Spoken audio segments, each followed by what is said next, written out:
line. We've lost projects. Cash flow's a disaster. EBITDA's in the toilet.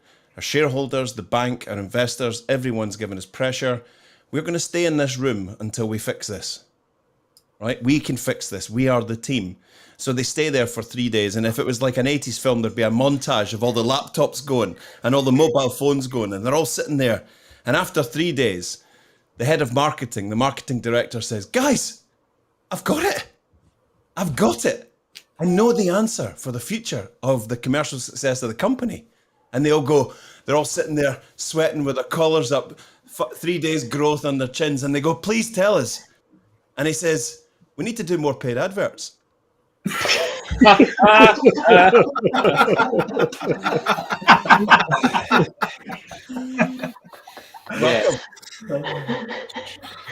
So, welcome everybody. Welcome to the first digital download of the year, and a happy new year to you all. So, first of all, let's all introduce ourselves, and I'll go round in order. Alex. Good afternoon, all. My name's Alex Abbott, founder of Sapiro and proud DLA Ignite partner. Rob. Good morning, all. Rob Durant, talking to you from just outside Boston, Massachusetts, founder of Flywheel Results and a proud DLA partner. Tim. Hi, I'm Tim Hughes. Happy New Year to everybody. I'm the CEO and co-founder of DLA Ignite. And welcome everybody. Lenwood. Hello, Happy New Year. I am Lenwood Ross. I am the founder and CEO of Acceleree here in the United States and a partner of DLA Ignite. Eric. I don't know. I just turned up and I don't know. I don't know if I'm going to stay. I think I quite like it. My name's Eric from Crux. I work with Crux up here in Aberdeen, Scotland, Digital Commercial Advisors. I'm happy to be here. Tracy. Hello, everybody. I'm Tracy Borison, coming to you from just outside Calgary, Alberta, Canada, with my kind of sicky voice. And I am the Canadian arm of Crux, a proud partner of DLA Ignite. And last and least, myself, Adam Gray, Tim's business partner and co-founder of DLA Ignite. So welcome. I don't know about you guys, but for me, and you guys, I don't just mean the people on the live stream. I mean everyone in the audience as well.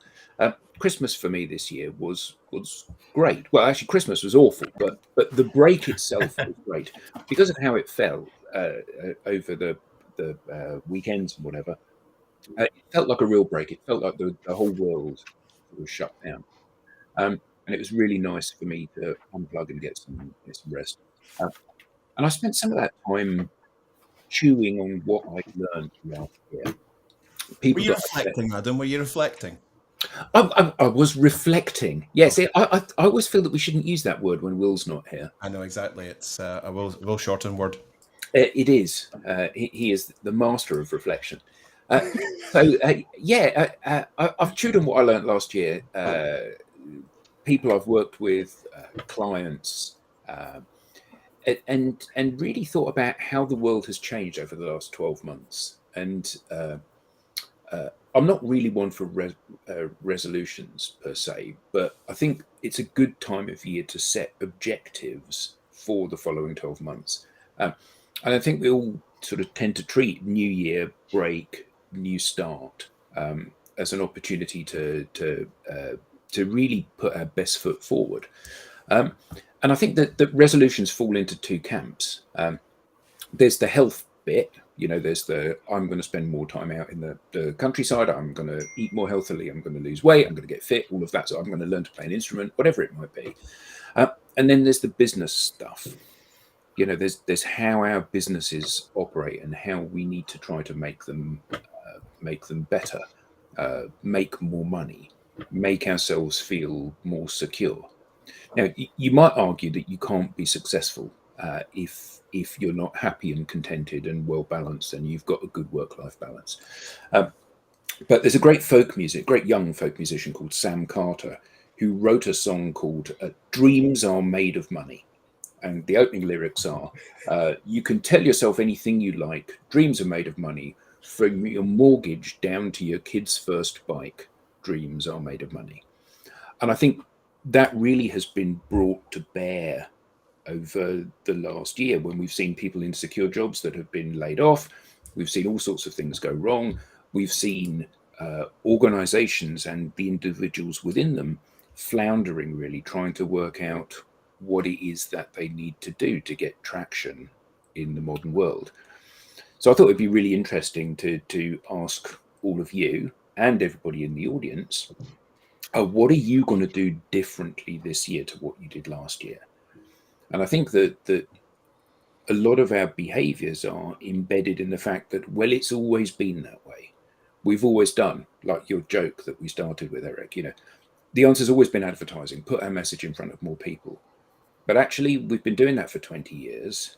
And it is that 20 years of legacy behavior that's got us into the place where we now are, which is that we haven't got enough pipeline, we haven't got enough revenue, we haven't got enough visibility, we haven't got enough credibility, all of those things that every organization that we talk to says that it's suffering from. And I can say that with some confidence, because even the organizations that I talk to that begin the conversation by saying, yeah, well, we're actually ahead of target. And, we're closing. When you say to them, so what you're saying is you don't want more opportunities and more revenue. They say, oh, yeah, we do need more opportunities and revenue. And actually, we see a lot of organizations putting a brave face on it.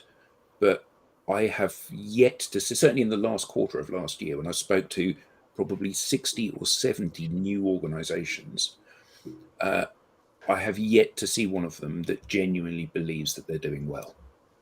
All of them seem to be in trouble at the moment. So what have you all learned, and what are you going to do differently this year? I think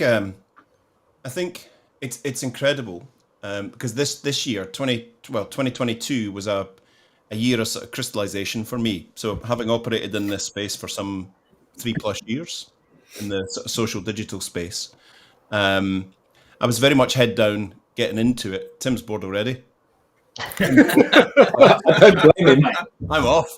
I was very much head down into, we're helping companies with strategic social selling, and that's what we do, and very much on it. And think that we got pretty good at that, very good at it. But I think what happened this year was crystallizing in my mind about this being part of a massive digital commercial revolution that's happening, and it's not just in one sector, it's across sectors. This was when I had the thunk moment. It always happens in the shower. I do my best thinking in the shower. Don't know why. You're making up your own jokes now. That's but I had this whole digital commercial sort of epiphany about digital twins and all of that. This whole, it all just mapped out to me. And so I'm now of the firm belief that we used to meet management teams across sectors, and we'd say, this is what social selling's all about, and they'd go, yeah, we really like it, we really need it, but we'll maybe think about it in a year's time because we don't have budget for it right now. Yeah, but you're really struggling and all. So the approach and the discussion's now very different about your digital commercial wiring. So laying out in front of prospects and clients, industries and sectors. When I first started doing this, I was trying to convince people. And it was what? Social media? What? Really? But we're an engineering company, or we're a project management company. Now it's a much more serious, and it's going to be much more serious. So getting to the crux of the story, is the fact that this is no longer, I'm here to try and convince you. I'm here to show you the pathway to your digital commercial future, because it's much broader and much wider than you think. It's not faffing around on LinkedIn or getting someone in marketing to do a little bit on LinkedIn. This is your digital commercial future. This is your commercial future, and the answer is on digital. I wake up every day. I don't know what it is. Maybe it's just me, but for some reason, it's like since November, someone pressed fast forward again on the digital transformation. They did. It's like we've all been aware of this massive Titanic shifting into focus, which is our analog business worlds fading out of view and our digital commercial world's fading into view, but there's something happened in the last quarter where it's just gone. I saw a post this morning with someone, and I thought, oh God, that's just, I'm playing about with ChatGPT, and I've asked it a question, and this is the answer, and it's pretty good. ChatGPT is not a little thing for playing about with. AI is not a little thing for playing about with. It's a thing to learn. It's a thing to, and it's not somewhere where you go and ask it a question like Google.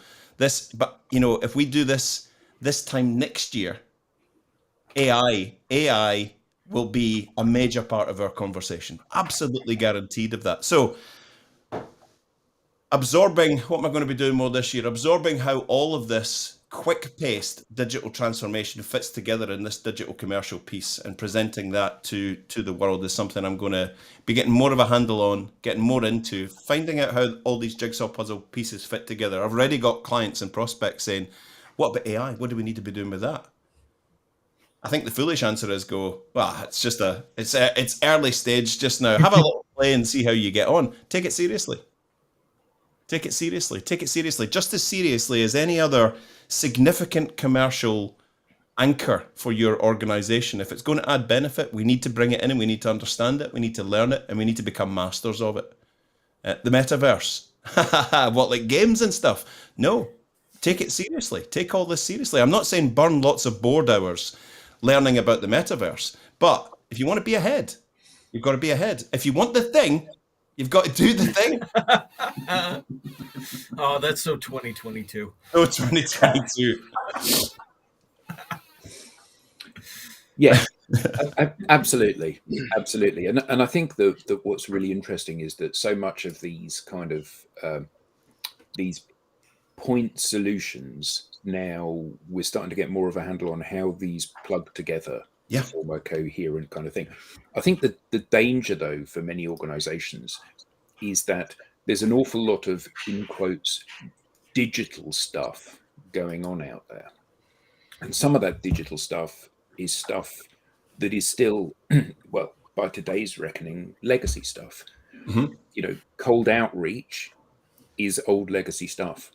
The fact that you've got new digital tech to help you segment your audience, reach out to your audience, personalize the content to the audience, find new audiences that can ignore you in lots of other places as you push your message out to them.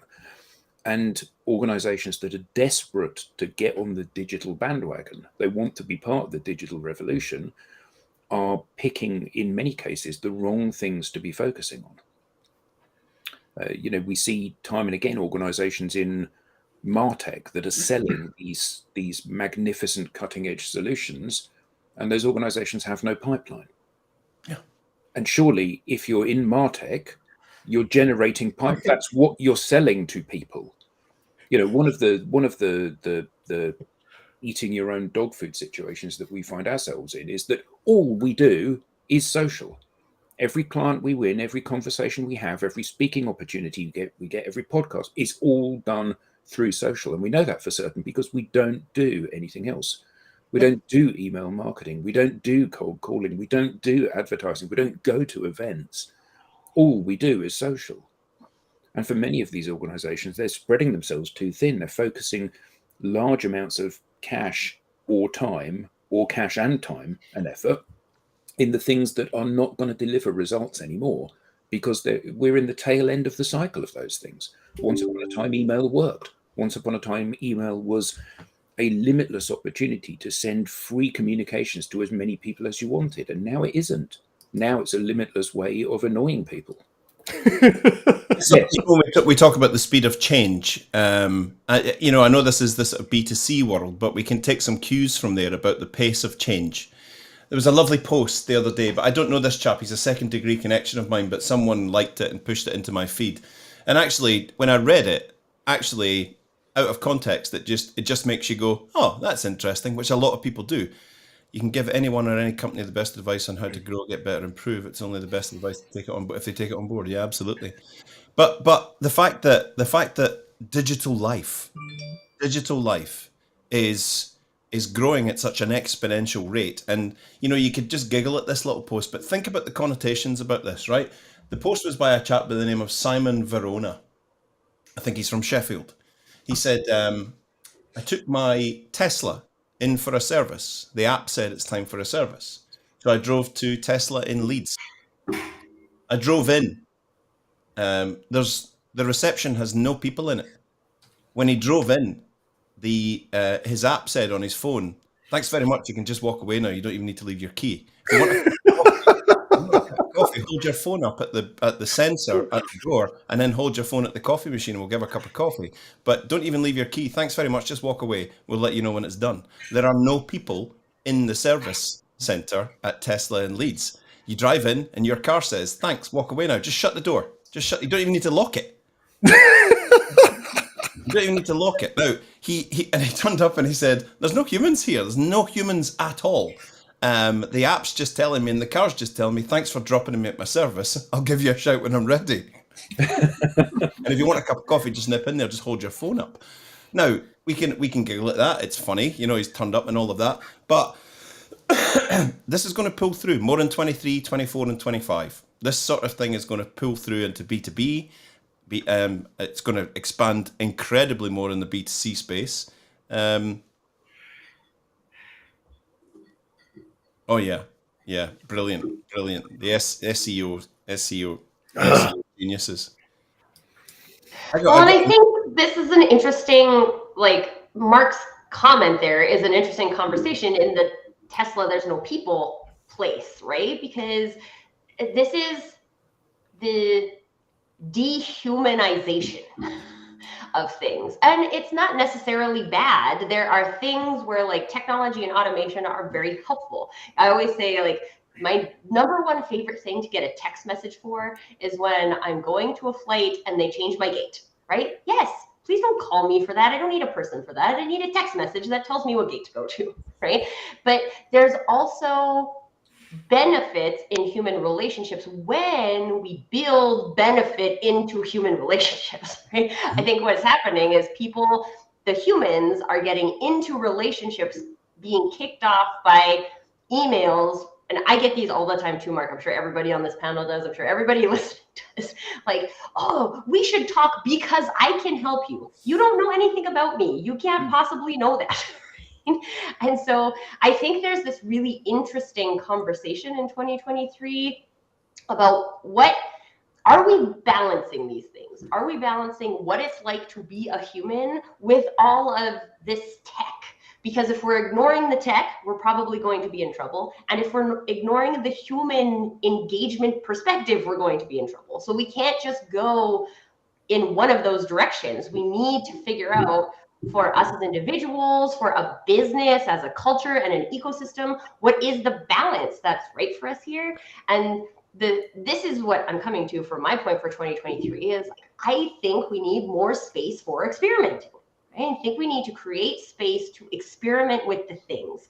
And so that's something that I am creating more space. I actually scheduled 2 hours into my calendar every week to just experiment with things. What is this? I don't know anything about this. How could I test this? Is this something that actually can create a benefit? I was just looking up the definition of marketing on the side while everyone else was talking, and it's the activity of promoting and selling.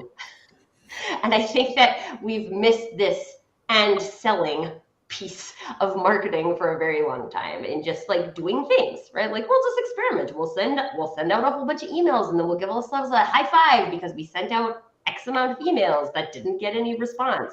And but that's the point, isn't it? Promoting is only promoting if it promotes. Right. And promoting is about converting to a sale. It's not just about getting in front of 1 million people's eyes. But that's the point, isn't it? Sending 1 million emails is not the same as getting in front of 1 million people. And sending 1 million emails and getting in front of 1 million people is not the same as promoting to 1 million people. And I think that this is Mark's experience is that's a broken experience, right? I'm going to send all these emails and then give myself a high five for sending all these emails. But your very first touch to a person created a bad experience. So what's their incentive to open your next email, or to come to a live that you do, or an event that you're hosting, or have a demo of your product, right? I got one the other day that was straight to demo, right? I can demo this for you. why would I spend my time doing that? You have given me no reason to do that. And that's the human piece of it, right? If we're going to use automation, and I think automation is beneficial in specific arenas, how are we doing that in a way that a human can receive it? Because if we're just creating a whole bunch of spam, we know the stats on content creation, right? The amount of content created in any given second is obscene, right? It's not about creating the content anymore. It's about giving people a reason to consume your content. And if we're not giving people a reason to consume the content, which is the human side of it, then we can spend as much time as we want researching AI.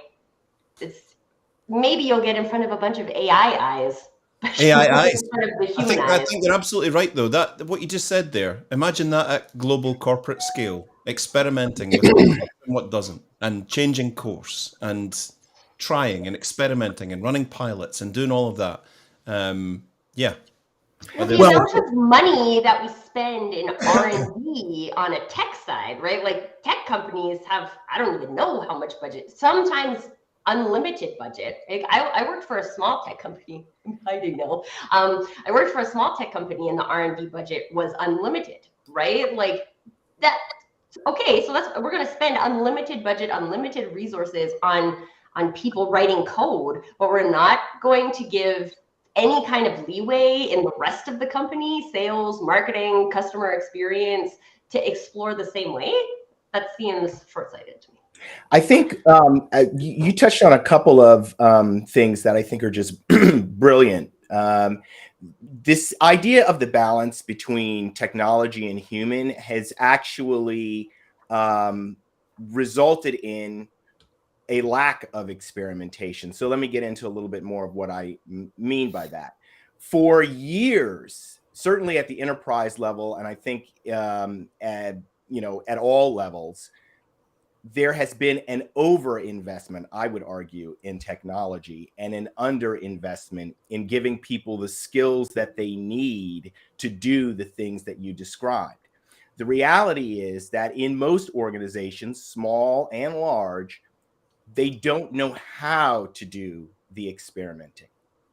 Yeah. Their people do not have the skills that they need to be agile, to operate in a fast-paced environment. And to some extent, the technology industry is to blame for that. Because when they talk about these issues, digital transformation, digital in general, it's always about technology. Our technology that we've developed it's the silver bullet. It's the thing, to Adam's point about, marketing automation, right? It's the marketing automation is the thing that's going to save you. When it's not the marketing automation, it's how you use that marketing automation.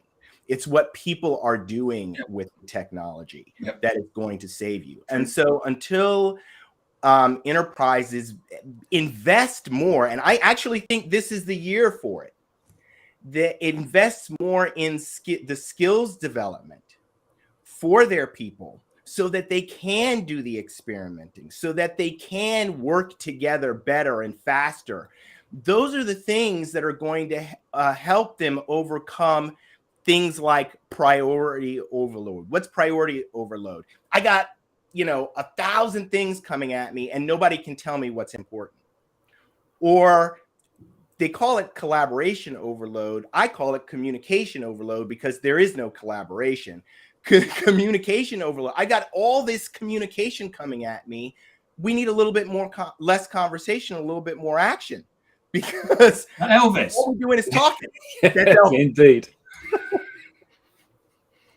None of those individuals asked me to connect on LinkedIn. Are we supposed to go bingo to get the fact that you've got Elvis into the bingo? It's on my head the whole time. Anyway, a little less conversation, a little more action, right? Because there's a lot of talking about what needs to be done and not a lot of doing what needs to be done. So I think that this year is, I'm hoping, I'm praying, because the people part is what's been neglected for years. And so now we need to see a lot more investment in people. And, you know, I don't know the ins and outs of what Cisco is planning, but I love what they announced at the end of the year, which is that they are investing to turn their entire organization, 84,000 people, into talent influencers. Yep. Now that watch out competition. Yeah, that's a competitive advantage. They're That's heading a they're heading for competitive Heartbreak Hotel. that is They all get blue suede shoes if they post stuff. Don't be cruel, Tim. I'm just a teddy bear.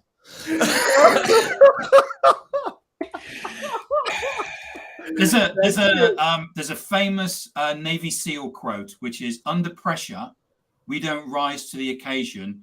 We sink to the level of our training. That's why we train so hard." Hey, I love it. We sink to the level. Yeah, because you're to the under level of our pressure, your training. hand goes Under forward. pressure, we don't rise to the occasion. You sink to the level of your training. That's why we train so hard, and we see a lot of it out there in the industry. Yeah. So, And think if your when you- training base is weak, If your training is what marketing was 20 years ago, that's what you're basically looking going for. yeah, you're gonna get the result. You're gonna get what everybody on the planet experienced at the end of last year, which was just a deluge of emails. I mean, I could not believe the number of emails coming in, and all it did was say, we are desperate. We have no idea what to do. I'm getting emails. Hold on, let me give you 10% off though in this email, because that'll make you buy.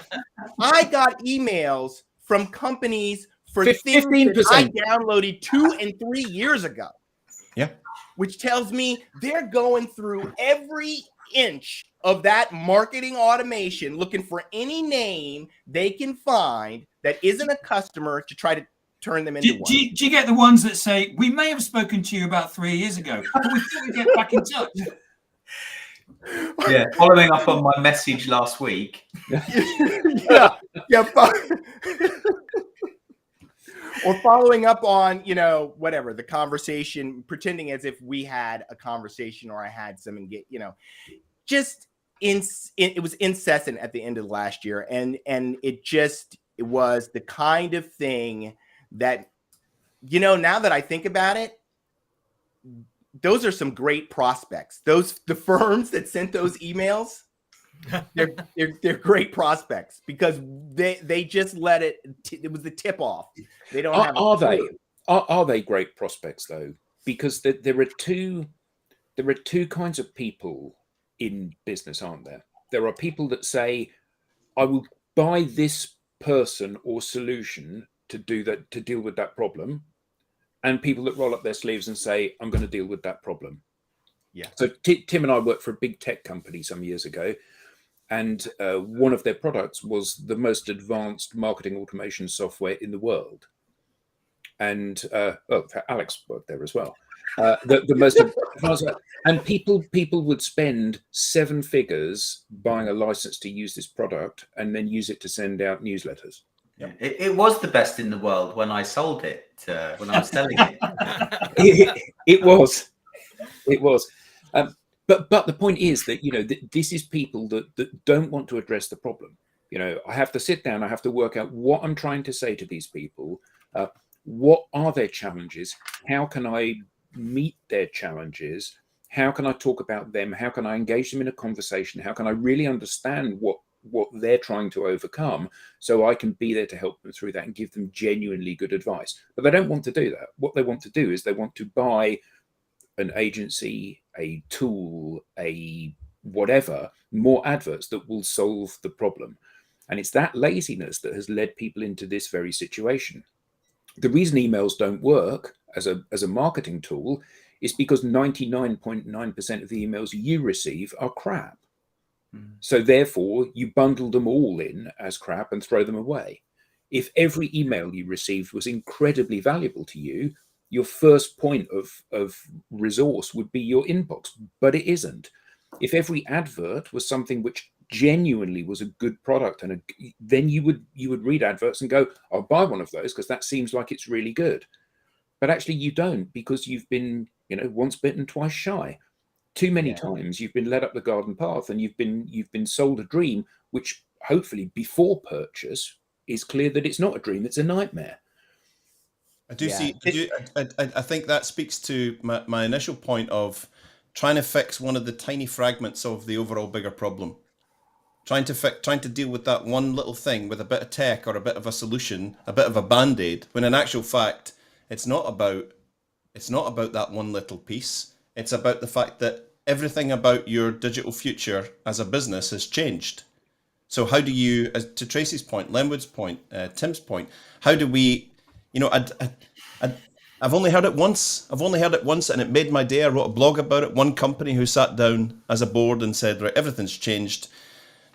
It's a completely safe space. Chatham House rules in here. No one's going to get fired on this board for the state that we're in, but we need to completely rewire ourselves. We need to think about everything. So for the next month, we're going to put a team together who are going to go out there and bring the best advice back into us. We'll put a couple of us on here, but it's not just going to be us, not just the board. Let's get young people in, people that are cognitively diverse, and go out and tell us and give us evidence to suggest what we need to do, to look at every single piece of the overall picture about our digital future, not just the fact that we need a new CRM or we need a new email marketing tool, just dealing with little fires as they come up, like playing Frogger.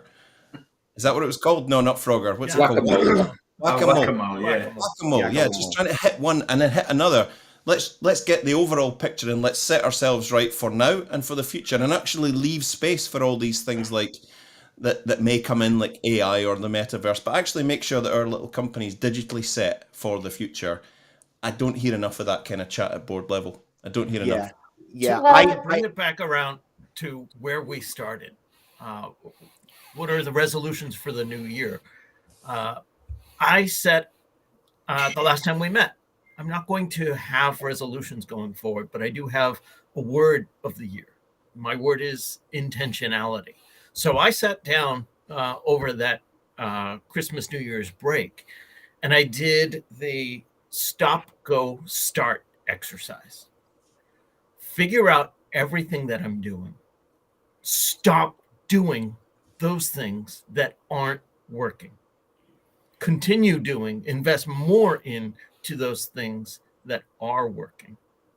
And start doing more experimenting, if you will, to come back to what Lenwood and Tracy were saying regarding things that have the potential to work.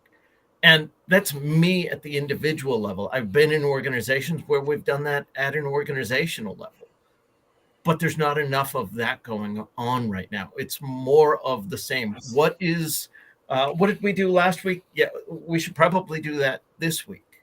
Why? Because that's what we've always done. And that's the Achilles heel. Yeah. Rob, you are a master of putting your finger on like the thing that Tracy also knows a lot about. The thing. You got to do that thing that you can put your finger on. You want it. But you're absolutely right.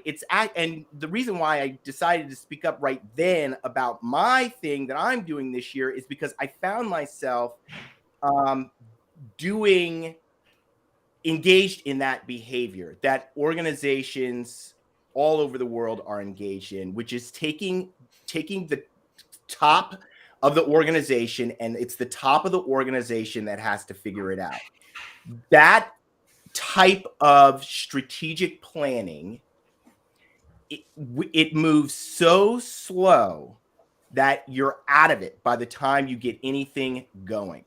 And I found myself kind of operating in that same kind of mindset of, I've got to figure it out. And in reality, what you have to do is you have to get people across your organization. Not everybody is going to engage in it, but if you get people across your organization engaged in the process of experimenting and thinking about the future that they're trying to build, you're not only are you going to increase employee engagement and commitment to the organization, what you're going to have is you're going to have people who are co-creating the future with you.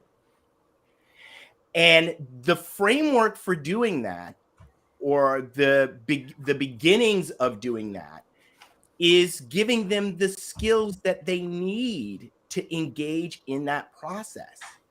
So we've got to move from this idea of the top comes up with the ideas and then they tell the rest of the organization, go do that. Well, and this, People are done with everything I'm that. hearing They're here done with is that. like, and this is the people part of it, right? Because we've also created a lot of upper level management teams that can't let go of the control, right? Because my whole job being at the top level is to control the people, right? This is a lot of corporate structures are built that way. So what we're talking about is like a digital transformation of people. And it comes down to, I really like what you're saying, Lenwood, about this space for training the people, right? Because we also have to start training our people and like, what does it look like to let go of your ego when you're a CEO, right? Because I've worked for small companies where things don't happen because the CEO has too much ego to say, this is the way we've been doing it and it doesn't work, right? Like, it doesn't work anymore, right? It's just a fact. It's not your fault. It's not my fault. There's lots of contributing factors, but if we stay stuck, it's your fault, right? If we stay doing the same thing and I'm in charge of marketing, it's my fault, right? And or I blame myself or I leave, which is what a lot of people are doing right now too, right? Like I don't have space to explore. I'm just sitting here doing the same thing day in, day out. It's not working. And we talk a big game, like we care that it's not working, but we're not being brave enough to try something new. And that's training, right? That's training that humans need to be able to let go of things that they tried that didn't work. We've been taught, most of us have been taught that our entire lives, right? We go to school, we get a wrong answer, that's bad. And so we go into the workforce and we do the same thing. It's not really shocking. We need to provide training on those human skills. But is it realistic? Is it realistic for us to assume that this is going to happen now? Because I'm not sure it is. Well, just like anything else, it's not like it happens today and we reap the rewards tomorrow. It's you put in place the strategy and the plan today to execute in the future. So think about what Tim said, that SEAL quote. You know, people default back to their training. For 20 years, we've done it a particular way. You know, we grew this company from 40 people to 40,000 people by doing these things. Yeah, and now it's gone from 40,000 people to 30,000 people and then to 20,000 people. And organizations are desperate. That's what I see. I see fear in the eyes of the people that I'm talking to, and they don't know what to do. My New Year's resolution is to be more, if you can imagine such a thing, more militant about Militant is the answer. Yeah, to say to people, you know, what you're doing isn't working. It isn't working. No, but joking aside, you know, this is absolutely, you know, we need to digitally grab people by the lapels and shake them. So glad you said lapels there. Yeah. But because people are caught in this king's new clothes situation, aren't they? Mm-hmm. They're in a situation where they think things are going to magically get better from doing something that they've done before, and they're not. People need to be brave. They need to throw away the old stuff and try something new. Maybe it won't work. You know, maybe if people entirely socialize their organization, maybe it won't work. Yeah, but is that any worse than doing the stuff they're already doing that isn't working? Yes, a chance of something happening. Yes, it is worse in the business environment. Yeah. If I say I'm going to go along to get along and things continue as poorly as they are, it's not my fault. But if I say, let's try something radically different and it doesn't work, it is my fault. It is your fault. But if you do something, if you don't do anything, or you do the old stuff and it doesn't work, it doesn't matter whether it's your fault or not, you're going to be out of a job soon. As are everyone that works with you. but Yeah. But the that's, problem is that's not true, right? But what the pattern that we see is that we defend what we currently do that doesn't work, and that allows us to keep our job, right? Nobody ever got fired for buying IBM. And that attitude has stuck with us for decades. But it's the the risk history aversion. books are littered with organizations that, like Kodak. Well, we don't need to change because we're so big, we're so secure, and Blockbuster, and an endless list of companies that have said, Sure, actually, I'll just keep doing the old stuff because it's fine. It got me this far. Yeah, the And so all of problem a sudden, is pop. the problem is that Brent Adamson was talking about this actually just yesterday. Or maybe I got it yesterday. Maybe it wasn't yesterday. But what he was saying, it's not Adam, it's Abramson. What's his name? Brent. He was on our Adamson. Adamson. I was right. Okay, I thought that's what. Okay, so anyway, what he was saying is that the thing that people who are making the decisions in organizations move on is not the benefit to the organization, it's the benefit to them, how it impacts them personally. So Rob is right in the sense that when someone is sitting there and they're trying to figure out how to make a decision, they're thinking about themselves. And if it's a decision that could cost them their job, whether it's going to benefit the organization or not, they're not doing it. So the answer to that is actually how you experiment and how you pivot. Okay, so the traditional way you think about strategic planning is, we're going to create the plan, we're going to execute the plan, and we'll look in a quarter. We'll look at, no, that's too long. Okay, we've got to look in 30 days. Or have we moved the needle? Do we need to make a change? And then you make the change, and then you do that 30 forward, 30 back, and you iterate like that. You experiment in that way. Much less risky proposition. So that's all I'll say about that. We missed a few comments down just underneath Martin Hunt and between Lonica Smith. There's a comment from Mark Cowison. Could you put that one up, please, Adam? How do you remain relevant? I'll go back. One scroll down. Scroll it. Quite a big. It's between Martin Hunt and Lonica Smith. There's some really great comments today. Yeah. How do you remain relevant with large organizations who favor producing approved vendor? Do you not see that one? I'm looking. There's loads and loads of comments here that I'm going through. Sorry. It's just down a few off the screen. Up a few from the bottom, do you mean?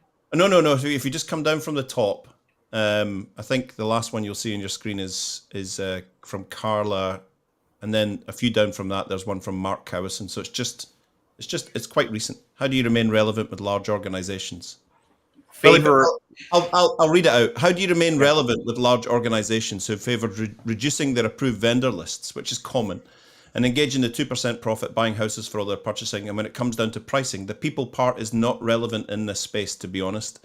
There you go. So I've got a case study that I'd love to share with you, Mark, about an organization who were in exactly the same position. And we changed that. We changed that through digital dominance and by allowing them to become or set out on a journey to become the leading technical and commercial digital influencers in their space, which changed that conversation with their existing clients and actually allowed them to open up with a bunch of new clients who saw them as industry leaders. So we weren't ignoring that comment. That's a very relevant comment where you're locked into commercial dealings with organizations who say, right, we're going to slink our supply chain, we're going to trim all our suppliers down, you're out, we're going to trim all the margins, we're going to trim all the pricing.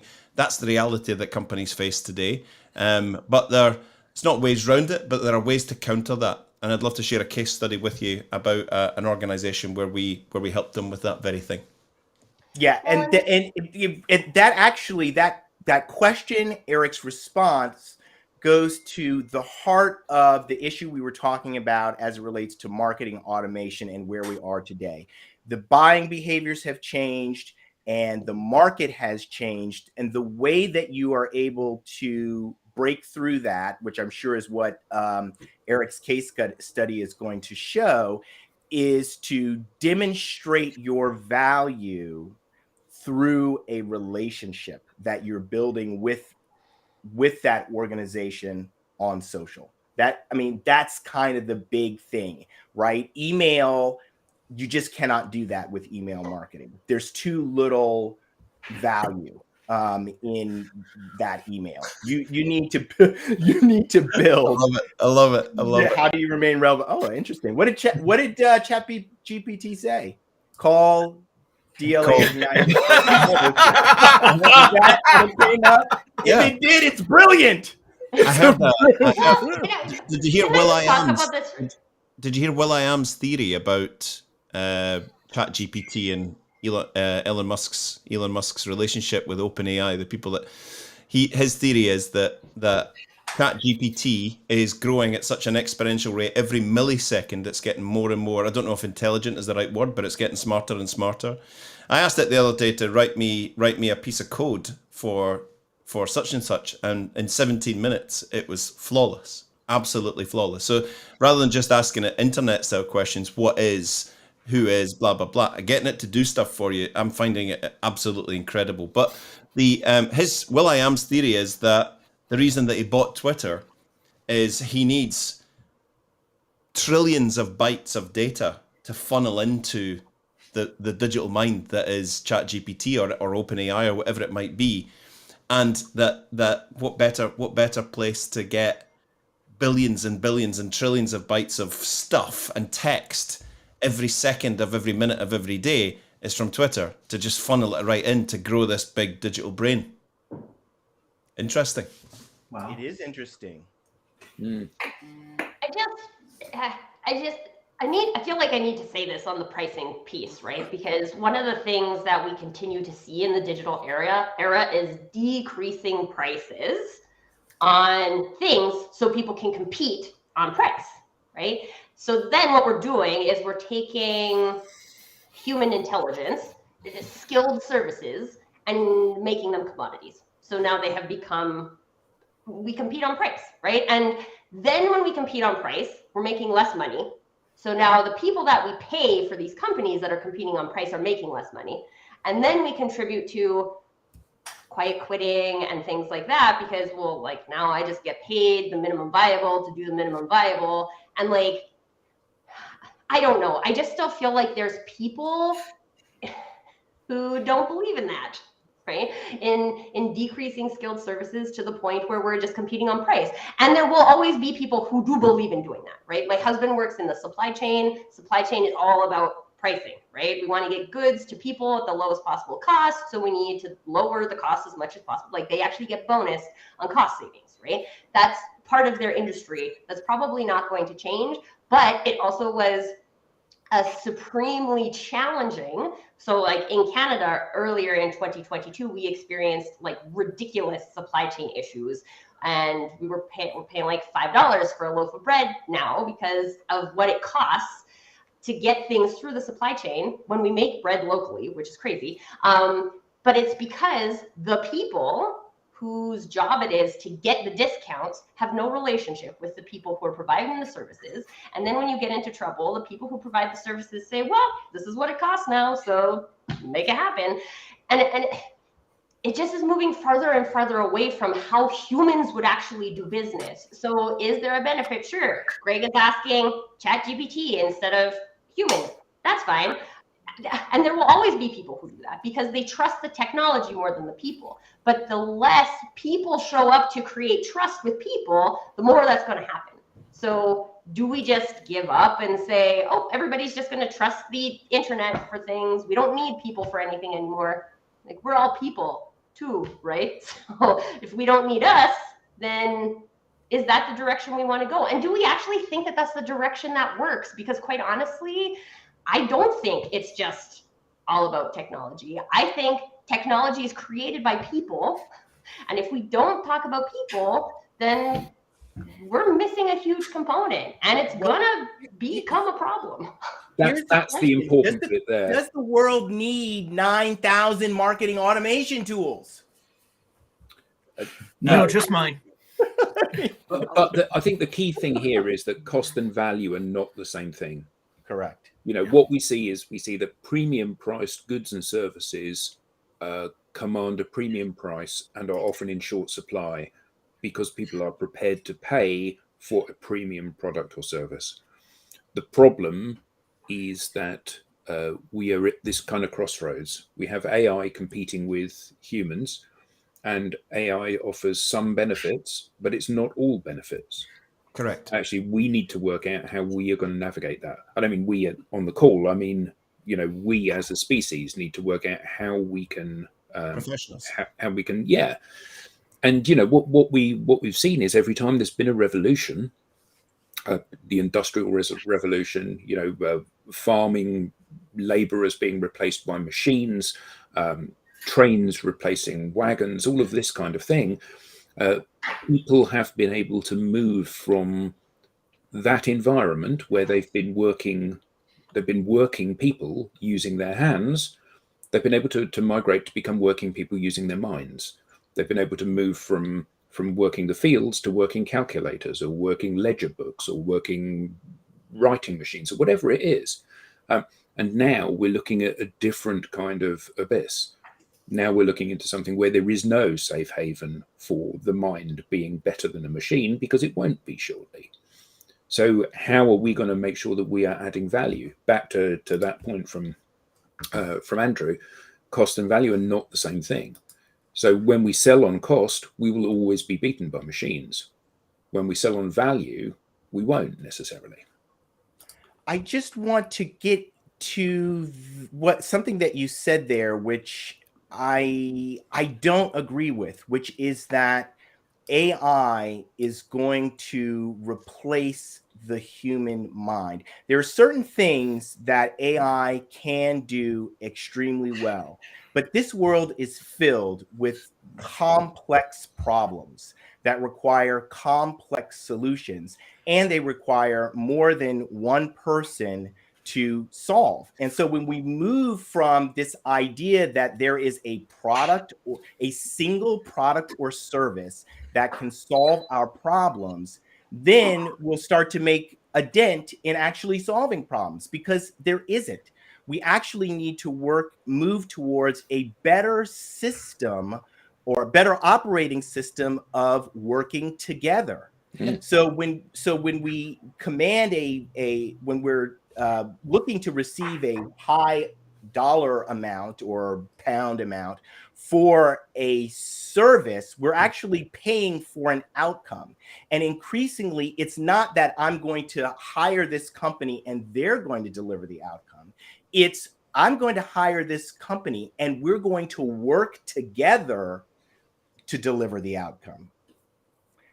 And that is, I think, the big change that we're involved in right now, the big transition to actually solving the real problems. To my point about 9,000 marketing automation, maybe some of those innovators should be doing something else other than coming up with another marketing automation tool. Yep. That's not where the money's at. Sorry, Rob? I say that's not where the money's at. No. There are 8,999 people making money off of that. I want to be one more, hence the 9,000 solution. Leah Schmidt is currently uploading her, when it comes to tech investment, I've noticed she's put up number 1. Sunk costs, don't want to switch because we've invested a lot of money. Mm-hmm. Yeah. Come on, Leah. Come on. We have to type fast enough. We've only got 5 minutes. Hey, did you say AI can type faster? New systems are treated as bleeding edge and risky, even if they save costs. Oh yeah, my goodness. We know we need it. But yeah, it seems a bit high risk right now. We'll just stick to what we know. This is the moment where we all went silent, waiting for number 3, and she's like, "I only had 2."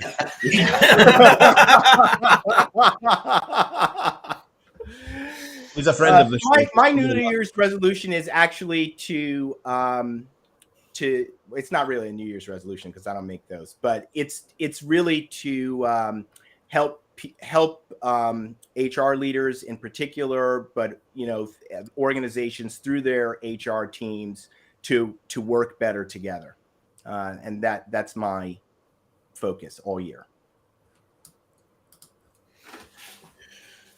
Cool. Mine is to learn to play the piano and clear my calendar. Don't be so busy. And if I can follow through on that New Year's resolution, then I'm going to try and bring the piano playing into the work, into my personal branding. Are you going to come and play us a piece? Well, if it was today, it would be chopsticks. But Three yeah, Blind maybe Mice. in a few months. Three Blind Mice is my request. Yeah. Okay. Alex, do you know the piano's on my foot? If You hum hum it, son. I'll play I'll it. play it. I'll play it. Yeah. You can just see it, can't you? Alex in his DJ, sitting at the piano, playing requests.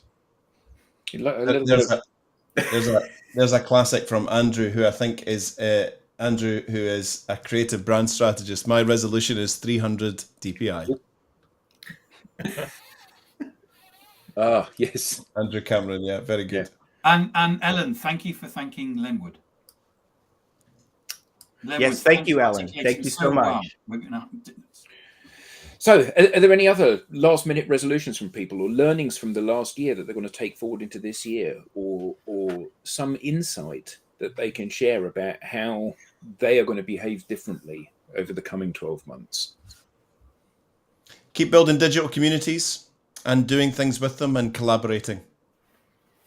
This is the year of collaboration, I think. I think you could be right.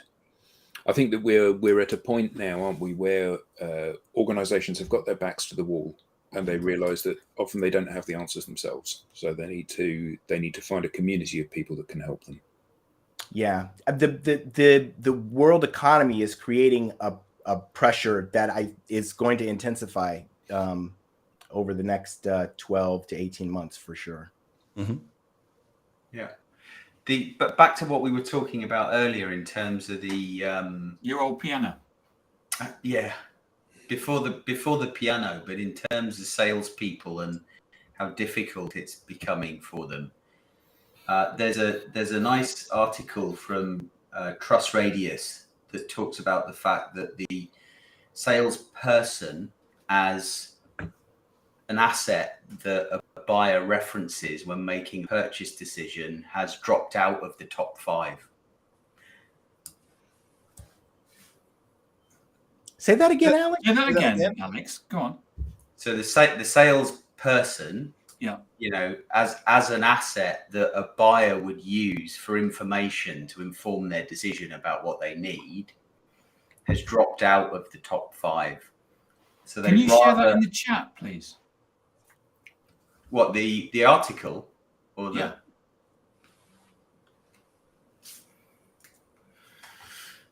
Tim's going to write 6 blogs right now. before 3 o'clock. There'll be a blog before 3. Yeah. Yeah, I'm going to chat GPT. Chat GPT just did. So what are the top 5 resources that people go to now when they're thinking of buying? Number 1, they'd rather have an online product demo. Number 2, they'd rather have a free trial or a free account. User reviews. Number 3. Number 4, vendor product website. So they, going to the vendor's website for information isn't even in the top 3. So when you think about marketing automation and the dollars that go into that, buyers would rather not be part of that, nurturing program. Mm. Number 5, which took the place of the salesperson, is communities and forums. Right. Interesting. Yeah. They don't want the marketing on. They don't want the nurturing. That's the canned emails. Everybody, like, that gig is up. People know that you've just put their name in a formed email. I mean, just bouncing this to the top of your email box. It's totally ridiculous. And the communities and forums, right? Why has that risen to the top level? It's because people want to have conversations with other people who are either have the same problem and they're trying to solve it, or real experts in how to solve the problem. And that's People the who are problem actually with- going to help them solve. That's the problem with salespeople, the concept of the salesperson, right? It came down to this person who's trying to sell you something that you don't want, right? But if the salesperson or people, if the people, let's just take the word sales out of it. If the people in your organization were the creators of the community, that's the space where people can actually get answers, that's the sales process, right? And it's not about it was Brent Adamson who said on this show that what's happening in sales is basically a race to the bottom.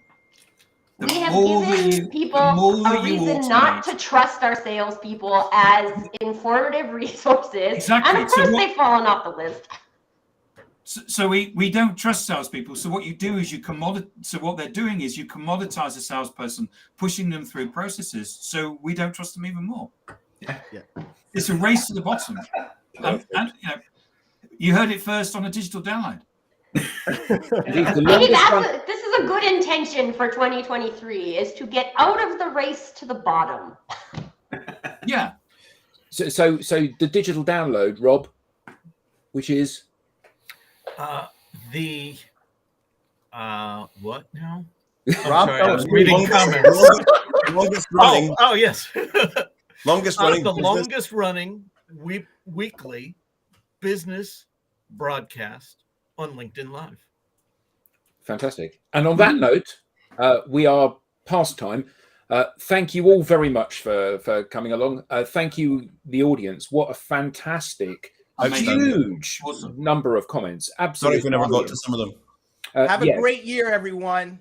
Yeah. Yeah. So, See you next we'll week. see you all next week. Thank you very much indeed. Next week.